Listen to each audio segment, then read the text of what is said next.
Salam sejahtera untuk kita semua. Selamat hari Minggu. Hari ini tanggal 16 Agustus tahun 2020, Gereja Katolik merayakan Hari Raya Santa Perawan Maria diangkat ke surga. Kita bersyukur bahwa Bunda Maria, wanita yang sederhana, wanita yang rendah hati, menjadi ibu Tuhan, menjadi ibu kita semua. Dia sama seperti kita, sama seperti ibu-ibu yang lain. Maka kita pun memiliki peluang, memiliki kesempatan yang sama. Jika kita meneladani Bunda Maria, kita pun bisa sampai ke surga. Berikut ini kita akan mendengarkan homili yang menarik, inspiratif untuk kita semua yang dibawakan dalam misa Hari Raya Santa Perawan Maria diangkat ke surga oleh Pastor Paroki Bunda Hati Kudus Kairagi, Pastor Beni Salomre PR. Selamat menyaksikan dan Tuhan Yesus memberkati kita. Amin. Umat semua yang terkasih, peran seorang ibu sangatlah sentral dalam kehidupan manusia. Kita semua berasal dari seorang ibu. Dan tidak ada satu orang pun yang tidak berasal datang dari seorang ibu. Tentu ada peran dari Bapa. Kemuliaan seorang ibu, karena tentu ada seorang Bapa yang luar biasa. Itu keadaan kita sebagai manusia dan Maria juga sebagai manusia. Sesungguhnya Maria dari Nazaret itu juga sama dengan ibu-ibu, mama-mama semua, dan wanita-wanita. Ia seorang wanita yang pernah mengalami apa yang Anda sekalian sebagai wanita mengalaminya, sebagai ibu mengalami. Juga hal itu dialami oleh Maria, bergumul dengan keberadaan keluarga, berjuang membangun keluarga. Dan sebagai wanita, Maria juga memiliki kodrat yang sama dengan ibu-ibu yang lain, merasakan sakit ketika melahirkan, mengasuh dan membesarkan Yesus. Demikianlah Maria sebagai seorang ibu. Maria tentu sangat menyayangi anaknya. Kalau Yesus sakit, tentu Maria merasa sakit. Dan ia tahu apa yang menjadi pergumulan seorang anak.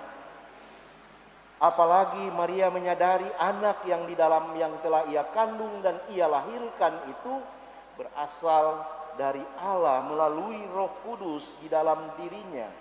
Maka saya membayangkan Maria tentu sangat mencintai anaknya. Seperti juga ibu-ibu mencintai anak-anaknya.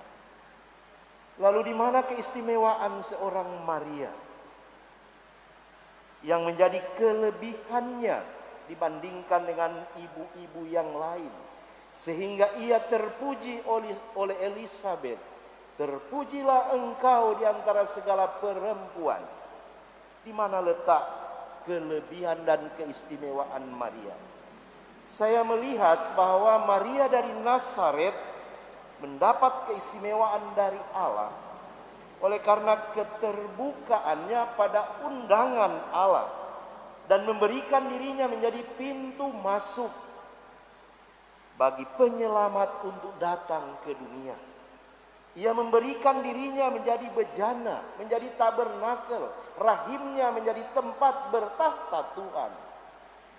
Ia mengorbankan dirinya 9 bulan mengandung dan mengikuti perjalanan Yesus. Bahkan sampai di kaki salib Maria ada di sana. Saya melihat inilah perjalanan hidup seorang Maria yang luar biasa. Sehingga bagi saya inilah yang alasan gereja berkeyakinan bahwa Maria mendapatkan cinta Yesus yang pertama. Ia sebagai manusia mendapat penebusan yang pertama dari Yesus. Dan oleh karena itu ia pantas dihargai. Ia mendapat penghargaan yang tertinggi pantas menerima mahkota kemuliaan, pantas menerima medali surgawi, pantas menerima penghargaan, sertifikat sebagai seorang ibu. Ialah masuk ke dalam surga. Ia berbahagia di surga. Supaya kesatuan cintanya ketika Yesus masih bersama dia di dunia tidak berakhir oleh kematian, tetapi juga dilanjutkan dalam persekutuan di dalam Kristus. Itulah sebagai mahkota kemuliaan Maria atas segala jasa besar yang telah ia perbuat. Maka gereja berkeyakinan seperti itu, bahwa Maria terangkat secara jasmani ke dalam kemuliaan surga. Saudaraku yang terkasih, merayakan pesta hari ini sesungguhnya membangkitkan dalam diri kita sebuah keyakinan, sebuah harapan dan kepastian bahwa kalau Maria sebagai manusia yang sama dengan kita, Maria sama dengan mama-mama di rumah, dengan ibu-ibu dan wanita-wanita, dan ia telah mengalami kemuliaan, berarti ada kepastian, ada harapan, dan kita boleh berkeyakinan saya pun bisa mengalami apa yang dialami oleh Maria, apa yang didapatkan oleh Maria, saya mendapatkannya. Dia adalah ibu kita, tetapi kita juga dapat mengatakan bahwa dia adalah wakil kita, saudara perempuan kita, saudara tertua kita. Dia adalah yang pertama yang ditebus, yang telah tiba di surga. Maka membuka sebuah pengharapan untuk kita semua, bahwa diri kita pun mempunyai peluang untuk memperoleh kemuliaan dan mahkota surgawi. Yang kedua, Maria telah masuk surga.